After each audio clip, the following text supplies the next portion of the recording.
Hey guys, so I wanted to do a video. I actually haven't done one in quite a few weeks now, and I am officially 33 weeks and 2 days.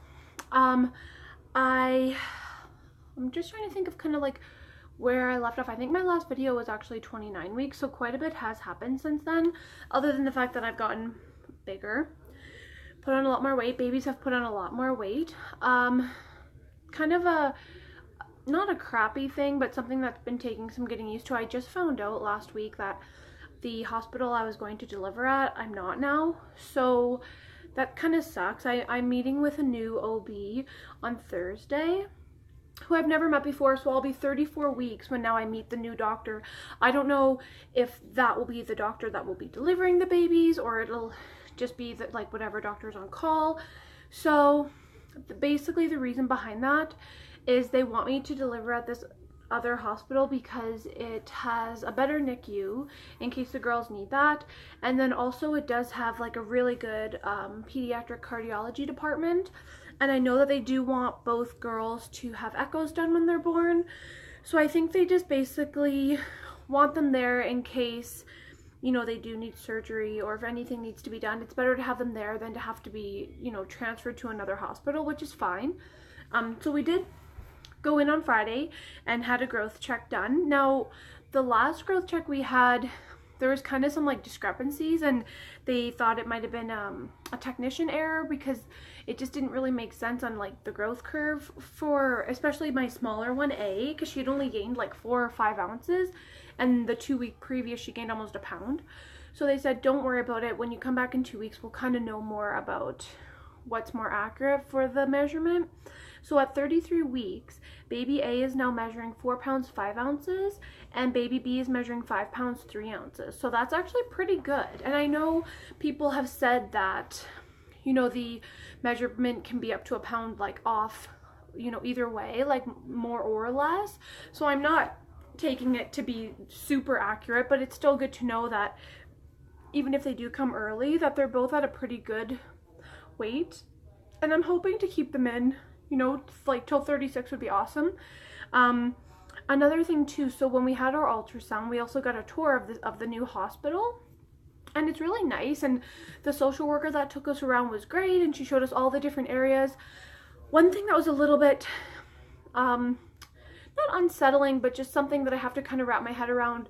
I've been told now, because I've been seeing an OB, you know, since 17, 18 weeks, and all of the OBs at my old office have been telling me that they think a C-section is the best option with just how my pregnancy has been so far, and just with baby A having issues, they just think that a C-section would be the best bet, even though at my last 3 now ultrasounds, baby B has actually been presenting and she is the bigger twin, and both are head down, which would be ideal for vaginal.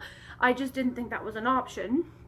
And then when we were doing the tour, they made it seem like they would want me to try vaginally first, and C-section would be like a worst, not a worst case, but like a last case scenario if nothing else works, which is great. I mean, obviously for recovery, it's better that way, and then you're not having major surgery.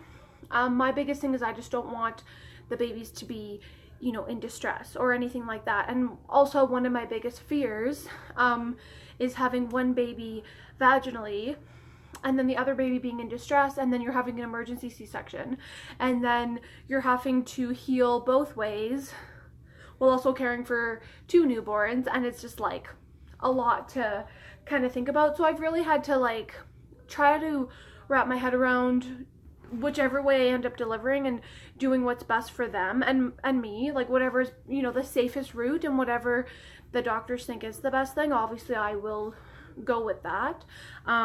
And just not, I have to, you know, meet with my new OB and kind of see what her stance is on it and what she thinks. When you take everything into account, I will take her opinion and kind of just, I guess, see what she has to say. So I don't know if there's any moms out there who have like thought they were going to deliver one way and then it kind of switched right at the end, and how that went. And I know it's not a huge amount of babies that one's born vaginally and one's born by C-section, but it can happen.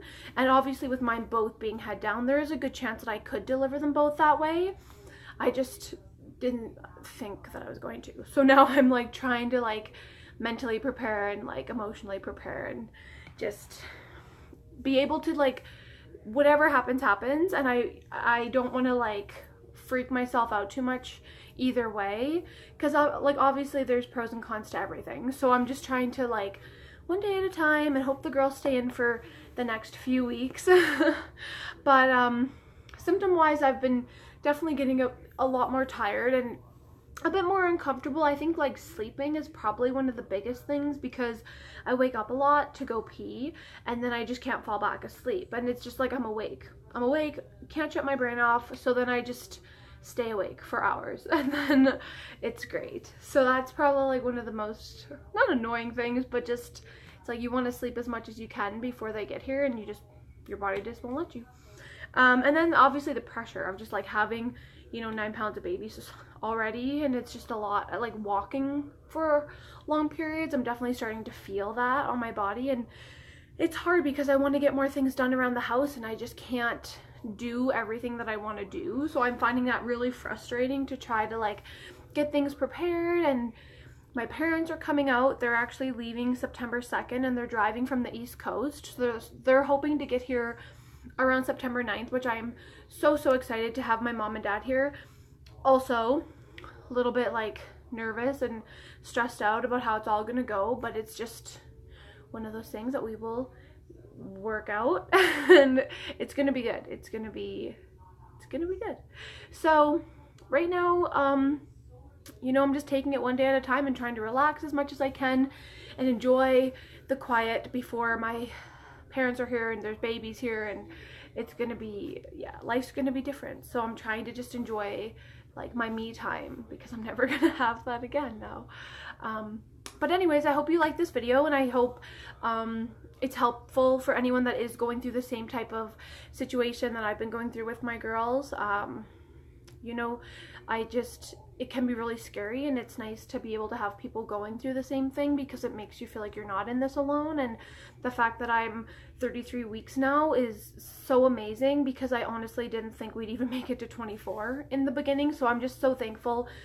And I just, you know, every day's a blessing, and every day that they're in here is less NICU time. So I'm just like keeping them in here for as long as I can. And I will let you guys know how my appointment goes with my OB. And also I do have another appointment next week to check their blood flow again, which has been high normal for A, and it's kind of been like that for the last couple weeks. So if that changes, they will have to come sooner, but fingers crossed that she can just keep it high normal and we can make it to 36 weeks, and then I'll have my babies. Anyways, I hope you guys have a great night. Bye.